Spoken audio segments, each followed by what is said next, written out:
नमस्कार दोस्तों, आप सभी के सामने सुभद्रा कुमारी चौहान जी की प्रसिद्ध कहानी कैलाशी नानी प्रस्तुत करने जा रही हूँ। आशा है आपको यह कहानी पसंद आएगी। पता नहीं मेरी कैलाशी नानी अब इस संसार में है भी कि नहीं, परंतु उनकी स्मृति इतनी ताज़ा है कि आज भी कैलाशी नानी वही अपनी मैली सी घुटने के ऊपर तक की धोती, फटी हुई मिर्जई पहने, बगल में रोटी और नमक की पोटली संभाले और हाथों में गायों के हाँकने का डंडा लिए न जाने कितनी बार आंखों के सामने घूमती हुई दिख जाती है। वह गंवार अनपढ़ स्त्री जिसे अक्षर का भी ज्ञान न था, सहज ही भुला देने की वस्तु न थी। मेरी नानी ना होकर भी वह मेरी नानी थी।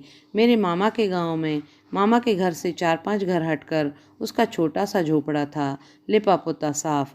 उस झोपड़े में ना तो कोई दरवाज़ा था जो कभी बंद हो सके, ना कोई दूसरा ही सामान। बर्तनों के नाम से कुछ मिट्टी के ठीकरे थे और बिस्तर की जगह थोड़ा पुआल पड़ा था। यही मेरी कैलासी नानी की गृहस्थी थी। पड़ोसी ही उसके परिवार वाले थे और गांव के बच्चे उसके परमेश्वर। हाँ, तो मेरी कैलाशी नानी उस गांव के रहने वालों के जानवर चराने हार ले जाया करती थी। उस गांव में करीब 40 घर थे और घर के पीछे एक सेर अनाज चराई के मिल जाया करता था। कैलाशी नानी की जीविका यही थी। इसी में कैलाशी नानी का दान पुण्य हो जाया करता था और इसी अनाज को बदलकर उन्हें रोजाना के लिए नमक, तेल, मिर्च, मसाला भी लेना पड़ता था। पैसे तो गांव वालों को वैसे ही बड़ी कठिनाई से देखने को मिलते हैं। कैलाशी नानी की तरह गरीबनी को पैसे का दर्शन दुर्लभ होना ही चाहिए। इस प्रकार का जीवन बिताकर ही कैलाशी नानी दुखी न थी। वे सदा प्रसन्न और हंसती रहती, दूसरों की सेवा के लिए तत्पर रहती। आधी रात को भी बुला लो तो वह तुम्हारा हर काम हर तरह का कर देगी और तुमसे किसी प्रकार की आशा भी न रखेगी। शुरू जाड़े के दिन थे। एक दिन मामा के गांव में एक आदमी संदेशा लेकर आया कि मामा ने माँ और सब बच्चों को बुलाया है। जब तक माँ ने मामा के घर चलने की तैयारी ना की, हम सभी भाई बहनों ने उन्हें तंग कर डाला। सबसे बड़ा भाई मैट्रिक में था, उसकी पढ़ाई का हर्ज होगा, इसलिए उसे छोड़कर बाकी हम सब 4 बहन भाइयों को लेकर आखिर एक दिन मामा के घर आ गई। माँ के साथ आने वाले सब भाई बहनों में मैं सबसे बड़ी थी। मेरी उम्र 10-11 के बीच ही थी। हम सब भाई बहनों को मामा के घर और तो कुछ अच्छा नहीं लगता, पर मामा के घर से 100 फुट दूर रहकर जो नदी बहती थी उसमें नहाने और कैलासी नानी के साथ ढोर चराने के लिए जाने में बड़ा आनंद आता था। वहाँ कैलासी नानी ढोरों को ले जाती थी। वहाँ दूर तक जहाँ भी दृष्टि पहुँचती थी सब हरा ही हरा दिख पड़ता था। दूर दूर तक 2-3 आम, ढाक और पीपल के पेड़ थे जिनकी घनी छाया में हम लोग दोपहरी बिताते थे।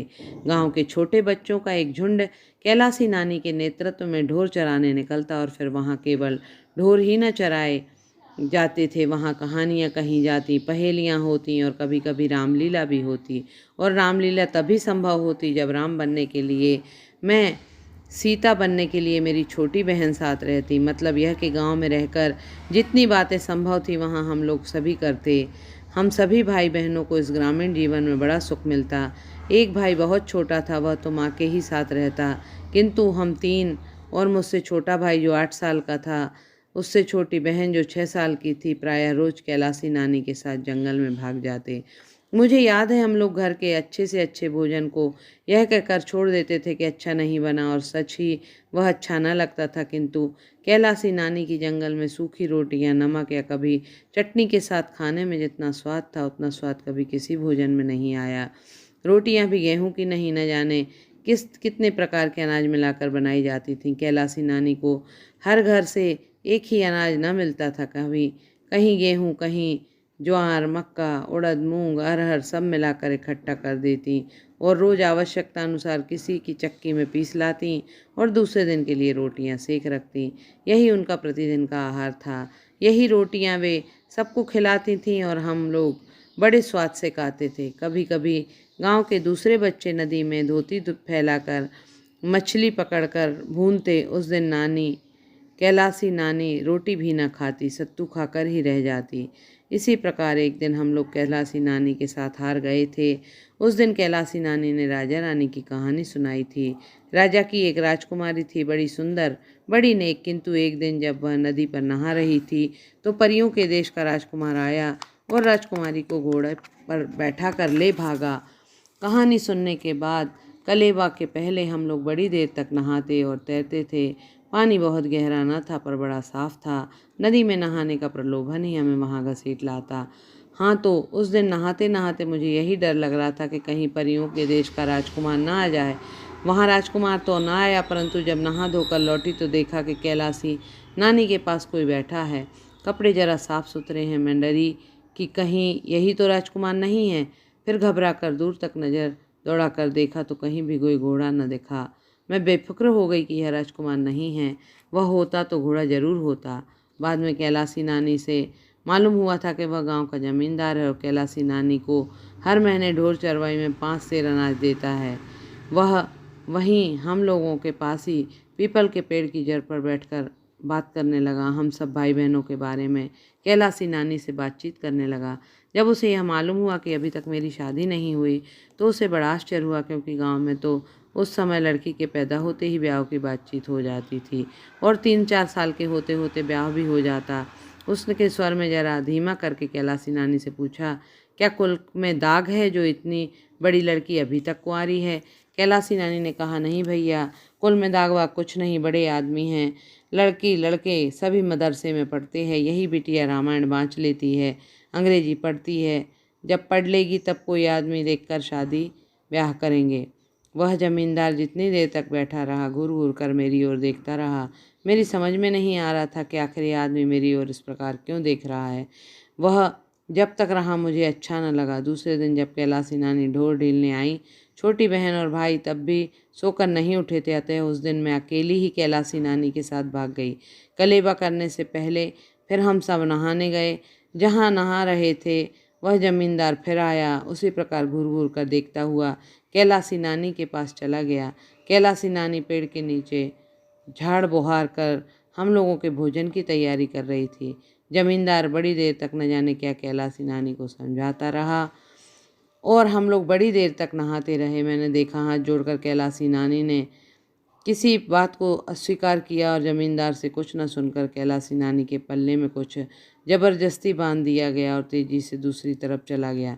हम लोग भी रोटी खाने आए, पर आज कैलासी नानी रोज की तरह खुश न थी। उनके चेहरे पर एक तरह की उदासी थी जो छिपाए न छिपती थी। उन्होंने हमें खिलाया पिलाया और फिर कहानी सुनाने बैठी, किंतु कहानी सुनाने में उनका मन न लगा और फिर ढोर हाँकने वह बच्चों के साथ जैसे मैं भाग जाती थी। आज कैलासी नानी ने वैसा न जाने दिया। उन अपने पास ही बिठाए रखा। जब मैं जाने के लिए जिद करने लगी तो एक हाथ बार डांट भी दिया। मैं समझ गई थी कि आखिर आज ऐसा क्या क्यों करती है, पर माँ ने सिखाया था कि बड़ों की बात में सदा क्यों और किस लिए नहीं करना चाहिए, चुपचाप मान लेनी चाहिए। यही सोच समझकर उस दिन मैं चुपचाप कैलासी नानी के पास बैठी रही, पर अच्छा न लगा। उस दिन कैलासी नानी कहानी भी ढंग से न कह सकी। कहते कहते रुक जाती, कुछ सोचने लगती। खैर अच्छा ही हुआ उस दिन और दिनों की अपेक्षा हम लोग जल्दी ही घर लौट आए। शाम हो चुकी थी। माँ तुलसी के पास दिया जला रही थी। कैलासी नानी छिपती हुई से माँ के पास आई और इशारे से बुलाकर अलग कोठरी में ले गई। उन्होंने माँ से कहा सब बच्चों समेत वे जल्दी घर वापस चली जाएं, कारण वह जमींदार माँ की दोनों लड़कियों को यानी मुझे और मेरी छोटी बहन को उड़ा लेना चाहता है। जमींदार का मेरे मामा से बहुत दिनों तक बैर चला आ रहा था। शायद बैर का बदला इस प्रकार लेना चाहता है। जमींदार ने कैलासी नानी से कहा वह मुझे और मेरी बहन दोनों को हार ले जाए। हम दोनों खुले सिर घूमा फिरा करती थी। मौका पाते ही हम लोगों को मिठाई खिलाने के बहाने अपने पास बैठा कर दोनों की मांगों में सिंदूर भर देगा। फिर हम दोनों बहनें उसकी ब्याही हुई स्त्री के बराबर हो जाएंगे। मामा जानकर भी कुछ न कर सकेंगे। इस तरह इसी काम में वह कैलासी नानी भी सहायता करना चाहता है। इसलिए उसने जो रुपए दिए उसे आज ही कैलासी नानी के पल्ले में बांध दिए थे और 40 रुपए वह काम पूरा हो जाने पर और देगा। कैलासी नानी का इतना ही काम था कि वे जरा सी सहायता कर दें। बस इतने में जमींदार का काम बनता था और कैलाशी नानी को 50 चांदी के चमकते हुए रुपए मिलने थे। कैलाशी नानी ने सफल लेते हुए वे 10 रुपये कमर से निकाल कर माँ को दिखलाए बोली, बिटिया झूठ नहीं कहती, मेरे पास तो 10 पैसे भी नहीं थे। फिर ये 10 कलदार कहाँ से आए? ये उसी अधर्मी ने बांध दिए हैं। तुम मेरी बात मानो, बिटिया को लेकर चली जाओ। जिस गांव का जमींदार इतना अधर्मी हो वहाँ फिर ना आना। बिटिया का शादी ब्याह करके ससुराल भेज कर आना। कैलाशी नानी ने यह भी कहा कि माँ के जाते ही वे इन रुपयों को जमींदार के आगे फेंक देगी। यह अधर्म का पैसा कभी स्वीकार न करेगी। मुझे याद आया उस दिन मैं एक कन्नी लेकर हार चली गई थी। कैलाशी नानी ने जब देखा कि मेरे पास एक कन्नी है तो मुझसे लेकर बहुत संभाल कर पल्ले में कई गांठ लगाकर बांध लिया। शाम को लौटकर जब आई तो माँ को एक कन्नी देकर बोली, पैसे कौड़ी बच्चों को न दिया करो, कहीं गिर जाता तो नुकसान न होता। थोड़ा भी नहीं, एक आना भी नहीं, एकदम नहीं। और माँ ने जब उसे कन्नी उन्हीं को वापस कर दी तब कैलाशी नानी के चेहरे पर ऐसे भाव टपक रहे थे जैसे उन्हें कहीं का खजाना मिल गया हो। कई बार कन्नी को उलट पुलट कर देखने के बाद कैलाशी नानी ने बहुत संभाल कर उन्हें कमर में खोस लिया और माँ को जाने कितनी असीस्ती हुई घर गई थी। वही कैलाशी नानी आज कमर में 10 कलदार बांधे थी। कल जरा सी बात के लिए 40 रुपये और मिलने वाले हैं, पर कैलाशी नानी अधर्म का पैसा नहीं लेना चाहती, नहीं लेगी। वह कल माँ को घर भिजवाए बिना ढोर लेकर हार भी न जाएंगी और तब जमींदार के रुपये उनके दरवाजे पर पड़े मेरे। कल माँ को घर भिजवाए बिना ढोर लेकर हार भी न जाएगी और तब जमींदार के रुपए उसके दरवाजे पर जाकर फेंक देंगी। फिर जमींदार चाहे तो महीने का 5 सेर अनाज भी बंद कर दे। कैलाशी डरती नहीं है, गांव भी तो उसी का है, चाहे तो निकाल दे। कैलाशी कहीं भी जाकर ढोर चरा पेट पाल लेगी, पर सोने की ईंट दिखाकर भी कैलाशी नानी ने अधर्म का काम नहीं करवाया जा सकता। कोई जबरन मांग में सिंदूर भरकर उनकी लड़कियों को अपने घर में रख लेगा। माँ को तो इन बातों का विश्वास नहीं था, क्योंकि मेरे पिता वकील थे। वे जमींदार को इस मामले में जेल खाने की हवा खिला सकते थे। फिर भी माँ कैलाशी नानी के आग्रह को टाल न सकी। दूसरे दिन हम सब बच्चों के साथ घर चली आईं। तब से आज तक युग बीत गए, पर कैलाशी नानी का कोई समाचार नहीं मिला।